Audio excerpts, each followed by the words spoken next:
ಬರೋಬ್ಬರಿ 450 ಕೋಟಿ ವೆಚ್ಚದ ಸಿಗಂದೂರು ಸೇತುವೆ ಮೇಲೆ ವಾಹನಗಳ ಸಂಚಾರಕ್ಕೆ ದಿನಗಣನೆ ಆರಂಭವಾಗಿದೆ. ಮಲೆನಾಡಿಗರ ಬಹುದಿನಗಳ ಕನಸು ನನಸಾಗುವಂತಹ ಕಾಲ ಬಂದಿದೆ. ಸೇತುವೆ ಮೇಲೆ ಯಾವಾಗ ಓಡಾಡೋದು, ವಾಹನ ಸಂಚಾರ ಅವಕಾಶ ಯಾವಾಗ ಕೊಡ್ತಾರೆ ಅನ್ನೋದಕ್ಕೆ ಸದ್ಯ ಉತ್ತರ ಸಿಕ್ಕಿದೆ. ಈ ಕುರಿತು ಸಂಸದ ಬಿ.ವೈ. ರಾಘವೇಂದ್ರ ಪ್ರತಿಕ್ರಿಯೆ ಕೊಟ್ಟಿದ್ದಾರೆ. ಮುಂದಿನ 1 ತಿಂಗಳಲ್ಲಿ ಸೇತುವೆ ಮೇಲೆ ಪ್ರಾಯೋಗಿಕ ವಾಹನ ಸಂಚಾರ ನಡೆಯಲಿದೆ. ಸಂಪೂರ್ಣ ಮುಗಿಯಲು ಏಪ್ರಿಲ್ ಮೇ ಆಗಲಿದೆ ಅಂತ ಸ್ಪಷ್ಟಪಡಿಸಿದ್ದಾರೆ.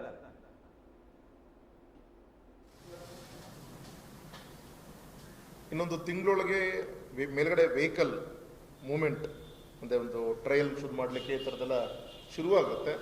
ಸಂಪೂರ್ಣವಾಗಿ ಮುಗಿಬೇಕಂದ್ರೆ ಏಪ್ರಿಲ್ ಮೇ ಆಗ್ಬೋದು ಅಂತ ಅನಿಸುತ್ತೆ. ಇನಾಗ್ರೇಷನ್ ಏಪ್ರಿಲ್ ಮೇ ಆಗ್ಬೋದು.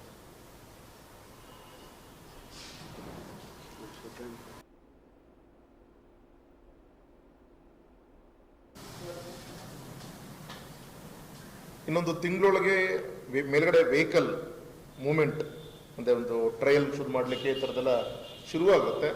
ಸಂಪೂರ್ಣವಾಗಿ ಮುಗಿಬೇಕಂದ್ರೆ ಏಪ್ರಿಲ್ ಮೇ ಆಗ್ಬೋದು ಅಂತ ಅನಿಸುತ್ತೆ. ಇನಾಗ್ರೇಷನ್ ಏಪ್ರಿಲ್ ಮೇ ಆಗ್ಬೋದು. 450 ಕೋಟಿ ರೂಪಾಯಿ ವೆಚ್ಚದಲ್ಲಿ ಈ ಸಿಗಂದೂರು ಸೇತುವೆ ನಿರ್ಮಾಣ ಆಗ್ತಾ ಇದೆ. ಇದೊಂದು ಕೇಬಲ್ ಸೇತುವೆ. ಇಷ್ಟು ಉದ್ದದ ಮತ್ತು ಬೃಹತ್ತಾದ ಯೋಜನೆ ಇಡೀ ಭಾರತದಲ್ಲೇ ಒಂದು ಅಪರೂಪದ ಯೋಜನೆ. ಇದು 450 ಕೋಟಿ ರೂಪಾಯಿದಲ್ಲಿ ನಿರ್ಮಾಣ ಆಗ್ತಿದೆ. ಸುಮಾರು 2018ರಲ್ಲಿ ಈ ಸೇತುವೆಯ ಕಾಮಗಾರಿ ಆರಂಭವಾಗಿತ್ತು, ಶಂಕುಸ್ಥಾಪನೆ ಆಗಿತ್ತು.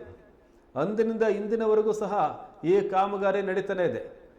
ಶರಾವತಿ ಹಿನ್ನೀರಿನಲ್ಲಿ ಈ ಸೇತುವೆಯನ್ನು ನಿರ್ಮಾಣ ಮಾಡಲಾಗಿದೆ. ಬಹಳ ಮುಖ್ಯವಾಗಿ ತುಮರಿ ಬ್ಯಾಕ್ವರ್ಡು ಈ ಭಾಗದ ನಿವಾಸಿಗಳೇನಿದ್ದಾರೆ, ಈ ನಿವಾಸಿಗಳು ಸಾಗರಕ್ಕೆ ಬರಬೇಕು ಅಂತಂದರೆ ಅವರು ಒಂದು ಕಾರ್ಗಲ್ ಮೂಲಕ ಬರಬೇಕಿತ್ತು, ಇಲ್ಲ ಹೊಸನಗರ ಮೂಲಕ ಬರಬೇಕಿತ್ತು, ಇಲ್ಲ ಬಾರ್ಚ್ನಲ್ಲಿ ಬರಬೇಕಿತ್ತು.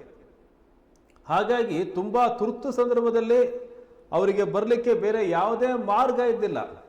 ಹಾಗಾಗಿ ಈ ಸೇತುವೆಯನ್ನು ನಿರ್ಮಾಣ ಮಾಡಲಿಕ್ಕೆ ಒಂದು ಯೋಜನೆಯನ್ನು ರೂಪಿಸಲಾಯಿತು. ಆದರೆ ಈ ಸೇತುವೆಯನ್ನು ನಿರ್ಮಾಣ ಮಾಡಬೇಕಾದ್ರೆ ತುಮರಿ ಬ್ಯಾಕ್ವರ್ಡ್ ಭಾಗದಲ್ಲಿ ಕಡಿಮೆ ಜನ ನಿವಾಸಿಗಳಿದ್ದಾರೆ, ಇದು ಫೀಸಿಬಲ್ ಅಲ್ಲ ಅಂತಕ್ಕಂಥ ಚರ್ಚೆ ಶುರುವಾಗಿತ್ತು.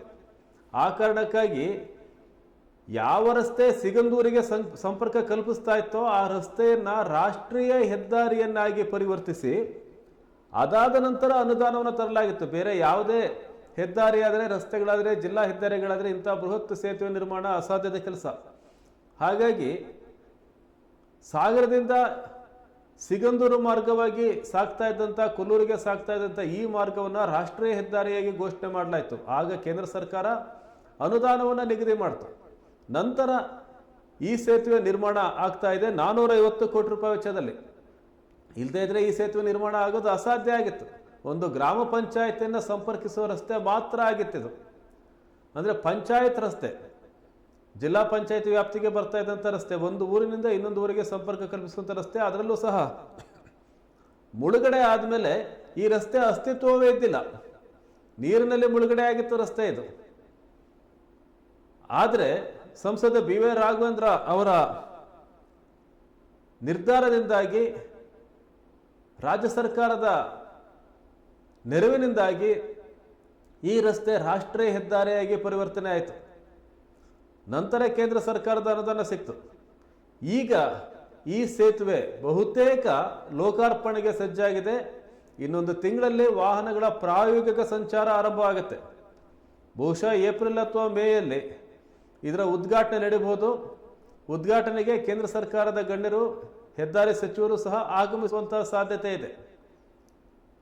ಕೇಬಲ್ ಸೇತುವೆ ಕರ್ನಾಟಕದಲ್ಲಿ ಮತ್ತು ಭಾರತದಲ್ಲೇ ವಿಶಿಷ್ಟವಾದ ಕೇಬಲ್ ಸೇತುವೆ ಇದು. ವಿಶಿಷ್ಟವಾದ ವಿನ್ಯಾಸದಲ್ಲಿ ಈ ಸೇತುವೆಯನ್ನು ನಿರ್ಮಾಣ ಮಾಡಲಾಗಿದೆ.